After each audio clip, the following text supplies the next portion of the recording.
Assalamualaikum warahmatullahi wabarakatuh. Alhamdulillahirabbil alamin wassalatu wassalamu ala asyrofil mursalin sayyidina Muhammadin wa ala sahbihi ajmain. Yang saya hormati Abdul Hanif dan Numida selaku pengasuh pesantren Superkam Lariban Fida, dan yang saya hormati juga Dewan Guru MTSM Al-Quran Lariban Fida, dan yang saya cintai keluarga saya dan saudara-saudara saya semoga selalu. Amin. Oke, perkenalkan nama saya Muhammad Ahnya, saya kelas 8 MTS Al-Quran Lariban Fida. Pada kali ini saya akan memproseskan pelajaran ujian WAT tentang daerah dalam kerangka NKRI. Nah, perjuangan menuju negara kesatuan Republik Indonesia. Lahirnya negara kesatuan Republik Indonesia semakin menguat setelah Jepang menyerah tanpa syarat kepada sekutu. Indonesia ini berada dalam keadaan vacuum of power atau tidak ada pemerintahan yang berkuasa. Dan para pemuda dengan jiwa muda dan semangatnya bergerak mendesak golongan tua untuk secepatnya memproklamasikan kemerdekaan Indonesia. Setelah Indonesia mengalami vacuum of power, terjadi beberapa rentetan peristiwa yang berujung pada penjelajaan teks proklamasi. Adapun peristiwa tersebut tampak pada alur berikut.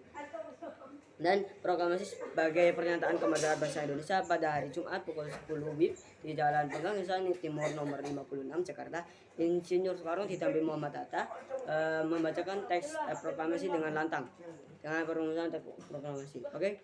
Dan yang kedua ada proklamasi kemerdekaan bagi bangsa Indonesia yang memiliki makna yang dapat kita telah. Yang pertama ada aspek hukum, aspek historis dan aspek sosiologis, dan aspek kultural dan aspek politis. Nah, itu aspek hukum yaitu proklamasi yang diperoleh merupakan berkat rahmat Tuhan. Historis yaitu merupakan titik akhir sejarah penjajahan di bumi Indonesia. Dan sosiologis, proklamasi menjadikan perubahan dari bangsa yang terjajah menjadi bangsa merdeka. Kultural yaitu membangun peradaban baru dan bangsa di kolom bumi. Politis yaitu proklamasi menyatakan bahwa bangsa Indonesia sebagai bangsa yang berdaulat dan mempunyai kedudukan yang sejajar. Dan yang ketiga ada daerah dalam kerangka negara NKRI. Yaitu ada juga pasal 18 ayat 1 yaitu menyatakan bahwa negara kesatuan Republik Indonesia dibagi atas.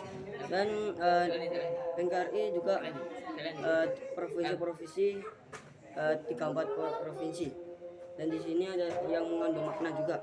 Yang terakhir D, tidak banyak daerah diberi otonomi khusus oleh pemerintah. Aspek historis mendapat pengakuan lurus dari negara.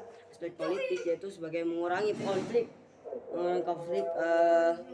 perkembangan dari daerah. Dan aspek ekonomi membantu ketertinggalan suatu daerah dengan daerah lainnya. Dan aspek fungsional yaitu memiliki peran penting dalam pendukung kenegaraan. Oke.